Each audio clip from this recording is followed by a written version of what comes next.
Catherine Amirfar. And I'm Cal Raustiala.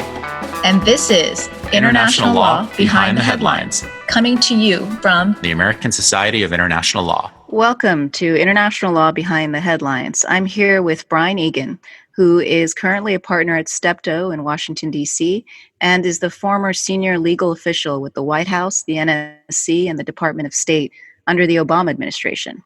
I've had the pleasure of collaborating with Brian and the privilege, really, while he was at the NSC and during his tenure as legal advisor at State. Brian, welcome, and thanks so much for being here. Oh, thanks for having me, Catherine. It's great to be here. So, Brian, Iran. Now, as you well know, tensions between the U.S. and Iran have been quite high since the Trump administration pulled out of the nuclear deal, which I know was near and dear to the work that you did, and began reinstating sanctions on Iran. Now, in mid-July, to review the bidding for our listeners, Trump claimed that the U.S. had taken, quote, defensive action to down an Iranian drone over the Strait of Hormuz, and which everyone, I think, should know is a strategic sea passage in the Gulf. Iran denied that incident. And more recently, the Trump administration has imposed sanctions after the very high-profile and recent drone attack targeting Saudi Arabia's oil fields. Now, just last week at the UN General Assembly, Trump very much blamed Iran for that attack. And in his third address, he continued to criticize the 2015 nuclear deal and called on other nations to, as he put it, confront Iran. Also last week, we had the UK, France, and Germany issuing a statement that they believed that Iran was responsible for the drone attack on Saudi Arabia's oil fields, which Iran continues to deny. So all of this is obviously a very high-profile, hot-button issue. What is your assessment of the state of affairs with Iran? I guess I would describe relations between the U.S. and Iran as very difficult, tense, and extremely unpredictable at this point. Now, some might say that this would describe virtually all aspects of U.S. foreign policy under the current president, but I think that this is really particularly true with Iran. And I think with the exception of North Korea, the Iran-U.S. relationship is the most dangerous relationship facing the United States at this time. In a way, this tension is, of course, it's nothing new. We're coming up on the 40th anniversary of the takeover of the U.S. Embassy in Tehran, the seizing of diplomats and others at the embassy. And we're also coming up on the 40th anniversary of U.S. sanctions on Iran, which, as you mentioned, are one of the real catalysts in both the tension and the diplomacy between the United States and Iran. So I think that we've been living with tension between our countries for a long time. I think the tension has gotten higher. I think that is attributed in no small amount to the decision by the Trump administration to withdraw from the Iran nuclear deal, the JCPOA, in 2018. And also the decision of the Trump administration to really ramp up sanctions on Iran even more than they had been in place before the JCPOA. The sanctions that are in place now are targeted not at U.S. companies so much as at companies from around the world doing business in Iran. And these sanctions, which are a relatively new and controversial part of U.S. diplomacy and sanctions policy, are having some impact. Some of the listeners will know that these sanctions have been described in some quarters as contrary to international law. There's actually quite a literature on them dating back to the 1990s, use of unilateral extraterritorial sanctions by the United States. Nonetheless, I think they have proven to be rather effective in convincing global companies to do what the United States wants them to do in response to the use and the threat of these extraterritorial sanctions. So we're definitely at a critical point in our relationship, and I think a dangerous point. So on that, and as you rightfully point out, the tensions have been high, going as far back as 4 decades. Where do you think this critical point, where do you think the situation is likely to go next? And obviously, how serious is the risk of a U.S.-Iran military conflict, and including how the recent departure of Bolton from the NSC may impact that assessment? Yeah. It's a great question, and I do think that the president is wildly successful in being unpredictable in terms of what he is thinking, what his administration will do, and so it makes any question like this very risky to answer in a way, because more likely than not you're going to be wrong. But I think we know from what we see from Iran that they believe that they're somewhat backed into a corner. Particularly on oil sales, where the United States has really targeted their extraterritorial sanctions at countries and companies around the world who are purchasing Iranian crude oil or supporting those purchases. So Iran's response has basically been, if we can't sell our oil, nobody else in the region will be able to sell oil either. And as you mentioned, the attack on Saudi oil facilities a few weeks ago has been attributed to Iran by the United States and key countries in the European Union. Iran has denied responsibility, but it certainly fits within the pattern, the threat that Iran has made with respect to oil production in the region. And I think at some point the U.S. almost has to respond with potentially with military force. There was the incident in June where Iran shot down a U.S. reconnaissance drone that was allegedly near the Iranian coast. This is the incident that's been reported where the United States and President Trump had allegedly called for a military strike on Iran in response. And then the president allegedly called that strike off at the last moment to the surprise of Mr. Bolton and many of his advisors. And then most recently, the U.S. and President Trump have threatened military response in response to the Saudi Arabia action, but of course, no response has been taken so far. But at some point, I think the U.S. may almost be forced to respond if there are continued provocative incidents on the Iranian side. So let me ask you on the Saudi side, the Saudi foreign minister actually came to the Council on Foreign Relations last week in a presentation that was public and took the position that Saudi Arabia is not interested in an armed conflict with Iran. How do you think the position of the Saudi government, which appears to, in some instances at least, hold some sway with the Trump administration, how do you think that plays into the question of the risk of a U.S.-Iran military conflict, or does it? Yeah, that's a really good question too. And thinking about it first from a legal perspective, if an attack takes place on Saudi Arabian soil and it's against Saudi Arabia, the United States, in some sense, would be at its strongest legal footing. It's international law matter if it were taking action to defend an ally who had the right to take action in self-defense, for example. If, on the other hand, an attack takes place in Saudi Arabia and Saudi Arabia does not believe that the attack merits a military response, I think the U.S. could be in a more difficult position as a legal matter and as a policy matter to respond by using military force.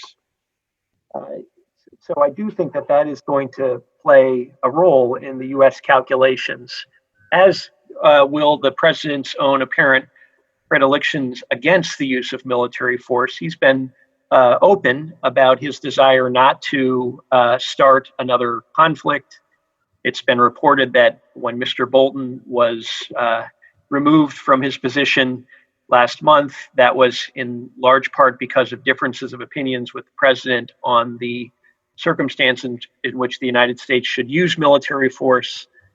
And so I think there are a lot of factors, including the Saudi factor that you mentioned, that would go into a calculation by the U.S. government about the use of military force in response to an attack on a Saudi Arabian facility. So in a recent piece you authored for the legal website Just Security, you went through some of the circumstances under which a U.S. military operation against Iran would be lawful. And I think, as you just mentioned, one important limitation on President Trump's use of military force would be that it must comply with international law.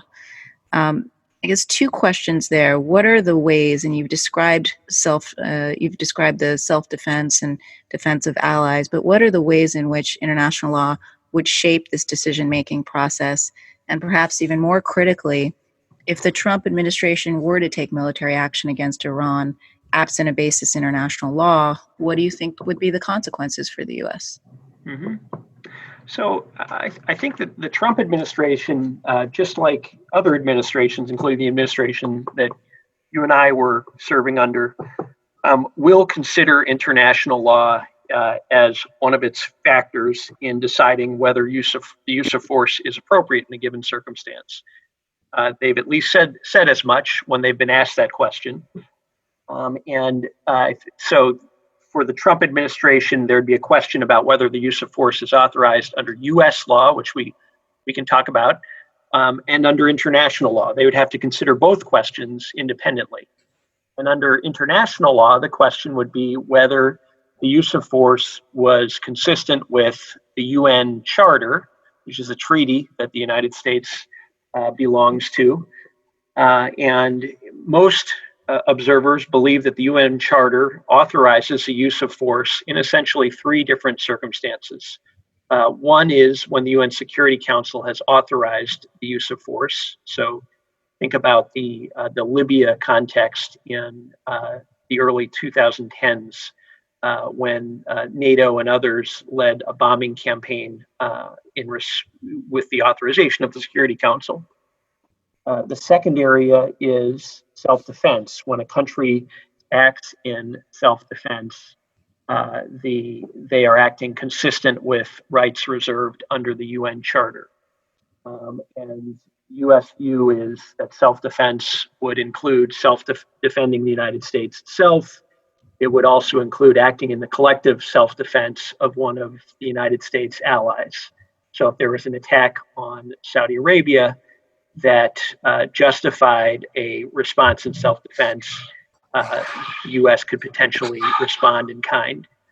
And then the third area is with the consent of the host government on their own soil. So if, for example, Saudi Arabia believed that there were Iranian invaders in Saudi Arabia, far-fetched hypothetical, and they asked for the U.S. assistance in carrying out operations against those insurgents or invaders, they could do so, and the U.S. could provide that assistance consistent with international law. So the U.S. would be looking at that framework. Now, the U.S. has interpreted self-defense fairly broadly, historically. And I think that an attack on a military facility, military aircraft, a ship, etc., would almost certainly be something that the U.S. government would believe it could respond to with a proportionate attack in its own self-defense. And I think you've heard this as much as I have, Brian. In some instances, one question that comes up with respect to international law is the idea that there's no enforcement mechanism, there's no teeth, so to speak. What do you think the consequences would be if the president took the position that the U.S. need not comply with international law in this respect? Yeah, that's one of the criticisms, not only in this area but in other areas of international law. Well, it doesn't punish those who decide not to comply. So why should those who do comply bother complying? I think that one of the main incentives for complying with international law and for articulating a theory of the case under international law is to maintain the precedent that you expect others in the international community to do the same. And so when Russia invades Crimea, for example, one of the main weapons used by the United States and one of the more difficult arguments for Russia was that this invasion violated international law, and it puts countries on the defensive that do so. It opens the door to things like multilateral sanctions in a way that's not possible when a country acts lawfully. And so I think that it's a mistake to think about the lack of enforcement in the domestic law sense as meaning that there are no incentives to comply with international law on the international plane. I don't think that argument, there's some merit to it, but I think it's more complicated than it seems at first blush.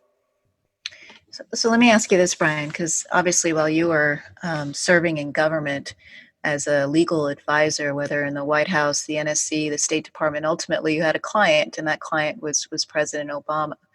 And I imagine there were instances where the question of international law would come up, and perhaps one of the president or other members of policy team would ask the question of how is compliance with international law in the U.S. interest, which is obviously a refrain we are also hearing these days from the Trump administration.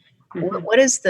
What in your mind, what comes to mind when people ask you or question whether or not international law is in compliance with international law is in the interest of the United States? I think the answer is clearly yes. It's in the United States' interest to comply with international law. And the reason I think that is because the structures around which international law was created, treaties, including multilateral treaties, international organizations like the United Nations, international alliances, international trade organizations. These were structures that were created with the U.S. vision in mind, the rule of law, international peace and stability, with countries like ours at the head of the table, helping create the rules, driving the rules. And the rules are largely rules that we set with our allies, but we set as the rules that we believe are appropriate to maintain world order after World War II, essentially. And so to say that we don't derive benefits from this system, I think is very short-sighted. And it really misses some of the lessons that I think my grandparents learned in fighting in World War II, that there is a benefit to an international order and to a set of rules that everybody understands and agrees are the rules, even if there are those who don't always comply with the rules.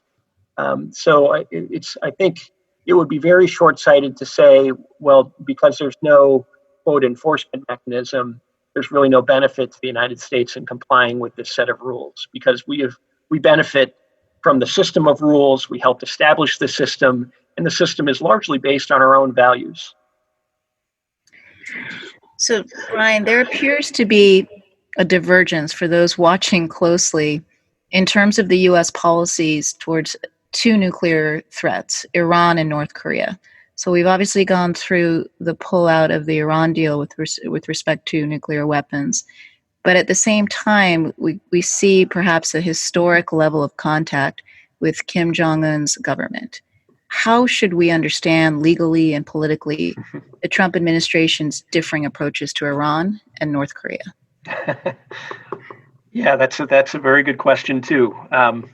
I'll try the legal approach first, where with respect to Iran, when the Trump administration came into power, Iran was actually subject to a very elaborate set of legal requirements as a matter of U.S. domestic law, where the U.S. government had to certify every 6 months to the U.S. Congress, which was not a big fan of the nuclear deal, that Iran was continuing to comply with the nuclear deal and that the nuclear deal was within the U.S. national interest. And if Iran failed to comply with the nuclear deal, or if the Trump administration concluded, as they did in 2018, that the nuclear deal was no longer in the U.S. national interest, then Congress had effectively mandated a return to pretty significant sanctions on Iran. And so, although those sanctions currently are very consistent with the Trump administration's own approach to Iran, there's a set of legal structures behind them that, to some extent, attempt to constrain the executive branch's discretion in deciding what to do, particularly in terms of loosening sanctions and restrictions on Iran. That same framework is not in place with respect to North Korea, although North Korea is subject to very comprehensive sanctions, both from the United States and the UN Security Council. So as a legal matter, though, I think the Trump administration has a bit more room to maneuver in terms of offering potential sanctions relief to North Korea than it does with respect to Iran. As a political matter, this is not my forte by any means, but I just think from the U.S. perspective, this goes back to where we started. The U.S. perspective on Iran is radically different than it has been on North Korea, at least for the last 4 decades, where Iran has been seen as one of the biggest threats to U.S. foreign policy in the Middle East, to Israel, to U.S. Counterterrorism interests for many years.